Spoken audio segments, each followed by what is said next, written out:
Hello, and welcome to Good News Rhode Island, the show about Rhode Island and the people and places and events that make Rhode Island a great place to live, that build our communities. Nothing builds a community more than the library. All of us know from our childhood of going to the library, finding books, meeting people, seeing our friends, finding out new ideas, all from the library. Teachers always assigned some work that had to be done in the library. So we're all familiar with that cranky librarian who comes up to us and tells us no talking, no gum, please only have 2 books at a time, all the rules that we kept in our minds as we went to the library. Libraries have changed. They're now really, even though we don't recognize it so well, they're really the center of a town.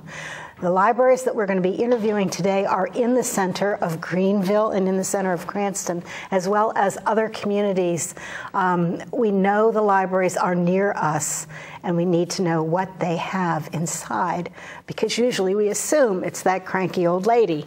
So instead of cranky old ladies, I'd like to introduce to you Chris LaRoux, who's here from the Greenville Library, a very wonderful library that I visited last night, and Ed Garcia, who's here from the Cranston Public Library. I only went to the Central Cranston Library, but I have to say I was brought very quickly into the 21st century by seeing what is in those libraries, because my local library is very small and not given the proper space that it should have in the community. So I was really thrilled to see what place your libraries have. So let's get started. Chris, I'm going to ask you first. What does someone do to become a librarian? How did you move into that job? Psychologically, I'm disorganized, and so I was trying to become more organized. But I was a history major in college. I was interested in museum work, type of thing. I ended up, there was no archival classes at that time or degree, so I was told to go to library school. And in library school, which is a graduate program at URI, I began to understand public libraries a lot better, and that became my career. So you're saying there's some kind of a link between history, the historical buildings, the historical ideas that we've brought with us through our training, and then what's there now. It's very different, but it still banks on that past. There was for me. The reason that library school is a graduate program is because it brings in a lot of diversity, people from all different backgrounds, bachelor degrees. Okay, so a degree in library science is what you have. It's a master's degree, yes. Okay. Mm-hmm. And how about you, Ed? Well, for me, it's actually funny because I also have a history degree, but my journey to libraries was somewhat different. Mm-hmm. I'm actually a fairly new librarian. I actually just got my master's from URI in 2008, and I'd spent a long time as a marketing executive at Sony Music in the music industry, and then I worked at the American Diabetes Association, and I really thought some of the skills that I had learned in the private sector would be helpful in libraries, but I really liked the aspect of helping people that I learned at the nonprofits when I was at the American Diabetes Association. So then I transitioned into library school and have become a librarian. And you've worked up through the ranks in the library too, haven't you? You've tried every job. Correct. My first library job was actually at the Central Falls Public Library. I started there as the assistant director when I finished the library school, and then I came back to Cranston and I was a reference librarian for a couple of years, and then I was the head of our technology department, and then I became the director in 2012. So there's something for everyone in libraries, yes. Right? Well, I'd like to start with what is the same about libraries? What does someone find who goes in, maybe for the first time they've moved to your community and they're not sure what they're going to find? What do they find that they'll recognize in libraries? Well, I think the core library is still the same as it was in the 1800s when public libraries started to develop in the United States. We still have print books. We still instill the love of reading. Thank you very much. We have programs for children to introduce them to reading.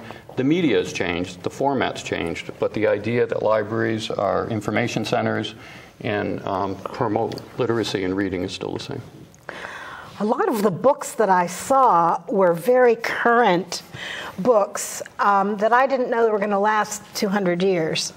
And that's what people are reading now, is whatever comes out on the news that's good to read.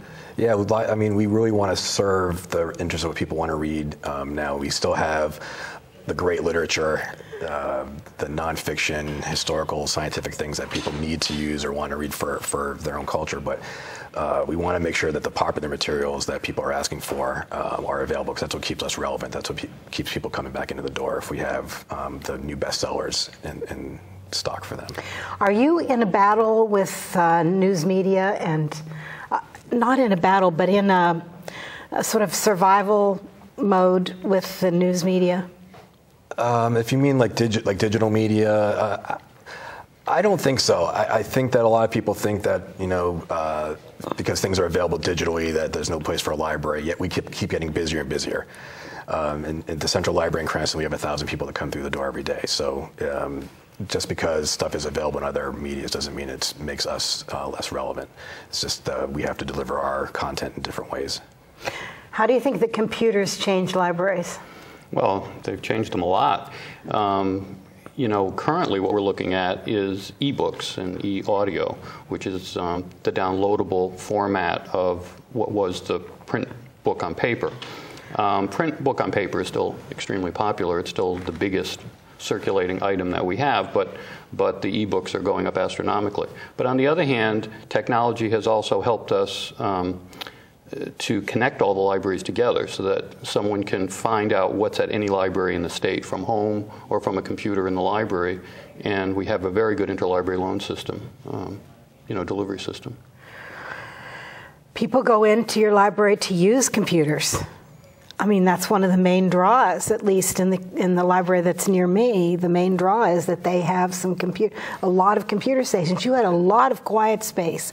You had a lot of computer space where people could use your computers or bring their own. It seems to me that people need quiet space now, and the library is that in the tradition, even though there's a lot going on behind the scenes. Yeah, I think some people might not think that our building is as quiet as maybe they remember when they were kids, but there's a lot of activity. But the computers are really important for us because there's a lot of people that either don't have access to computers at home, can't afford a computer, can't afford the internet, and we provide that. We're the only place in the community that people can go and have free access to use those services.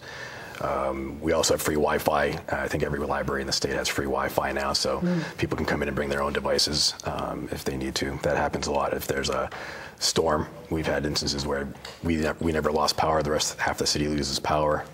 Every chair is full of someone on a laptop trying to charge their thing using our Wi-Fi. And sometimes we go to libraries when we're traveling because it's the place we know we can get internet if we really need it.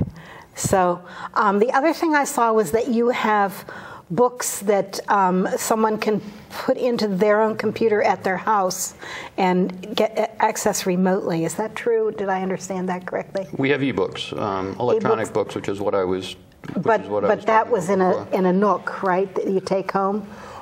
Well, there's various ways. It can be some of them can be downloaded onto your laptop or your computer. Some of them are put onto a Kindle or a Nook. Some of them on an iPad or whatever. It depends on the format. Okay, so someone can sit in their home and download a book from your library. Yes. That's correct, from our library collection. And what do they pay for that? Nothing. And it's an audiobook. It could be an audiobook, or it could be an ebook in text. If you have your own Kindle or Nook, you can go onto the website. It's called the eZone, and you can download a book right to it, or you can download an audiobook. Okay. The definition that I read on one of your websites was, I think it was yours in Cranston, the operating philosophy or the mission is information and ideas in a public place. Do you want to talk about that? That's really an interesting change in definition. I haven't been a librarian for a long time, but I think that's always been the library's mission since libraries were in inception. It's just that now we have the space for ideas and information and different. We still have print, we have digital formats, but we also consider ourselves kind of like the public square of the community. We have meeting room space that gets used by on a daily basis by a myriad of organizations. Community groups come in and use our space. We're hosting a candidates forum in 2 weeks with candidates for city council and school committee in Cranston. We have tutors that come in. So that's kind of what we talk about as being like the public square of the community, having all the information and ideas. We've been trying to do stuff with technology because we also feel that users shouldn't just have to kind of borrow and consume other people's ideas and information, but be able to create their own. So I know that both Chris and I have 3D printers in our libraries, and that allows people to kind of design and print their own content, whether it's a toy or something, a useful piece of something. And a lot of libraries are doing that with self-publishing and other things to allow people to really create their own information. That's our Doctor Who TARDIS. Doctor Who TARDIS, done by computer, a whale with a whole city on its back, and a hot air balloon, I think. And those little owls. Owls. And then you have a card holder that you yeah, this printed. is actually like, so when you 3D print something, it doesn't have to always be like a kind of a toy. It could be something that's useful. So this is a business card holder that we put together, something that's useful that you can print out. And anyone can come in and use that machine? Yep. You can just call and set up an appointment to come use it. I see. Or we'll also print out things for you. If you send us a design, we'll print it out for you if you can't make it down into the building. Okay, so if you need an extra layer of teeth or extra, you can do that, is that right? Pull them out, put them down? I've seen that being done. I'm not sure if those are more advanced printers than the one I don't know if I want blue teeth, that's my problem. The people who come to the library are every single age. That also is very impressive. When I was at the libraries yesterday, I saw people of every age, very young children. I saw a little girl reading to her mother. I saw grandmothers there with little kids. I saw every age. Is that something that you're also trying to foster, is making it multi-age? Yeah. I think it's always been that way. Yeah. I mean, you have people that come in, get their first library card when they're a toddler, and they stay until they're grandparents, and they bring their own grandkids in. I think that's been kind of universal for libraries. Let's talk a little bit about the extra space that you have, too. You have rooms that are used for art shows, for example. There is a photography show now at the Cranston Central Library that is quite lovely, Art of Nature, and it's a class, is that right? Yeah, that's from a art school in Warwick. And every one of those prints was lovely, and they're for sale to raise money for the library, is that right? Or raise money? The artists just have them for sale. Oh, the artists are raising them. Yeah. Okay. Yeah, we have art shows every month of the year. We do an art show at the Central Library. Someone from Cranston or someone from Rhode Island, or? All over the state. We have people from Cranston, Providence. There's certain, there's a Brown exhibit every year that comes in. The Cranston School Department in May every year does the Art Fest where they have students, they pick students from every grade, every art class, and they do this huge exhibit in the library every month. We've had traveling exhibits. We did a traveling exhibit from Taiwan at our William Hall Library 2 years ago. So we do Rhode Island or abroad. Okay, and you were telling me about your website. Maybe you both want to talk about your websites, because I wanted to have those out on a computer, but it's not possible here in the studio to bring the website here. But I wanted you to talk about your website so that people knew how to negotiate them. Our website's actually brand new. We just launched it 2 weeks ago. We just did a complete redesign of it, and when we had been looking at our old site, what we decided to do was, what are the things that people want to see access the most? Where are our locations? When are we open? How to access and request materials? So we made that the online catalog. You can request books up and center, right on the front center of the page, and so make it easier for people to find that. So we just trying to make the site as easy as possible to navigate for people. So our older sites had maybe more navigation issues, so we really tried to clean it up a little. It was very, very clear. Your website had an offer for people to write a book online or something. Fast Pencil. It's a Fast Pencil. It's a new database that we subscribe to, or a service that we subscribe to, that helps writers to develop the novel or bio or whatever it is that they want to do. That's something that we subscribe to. So Greenville, you'd have to have a Greenville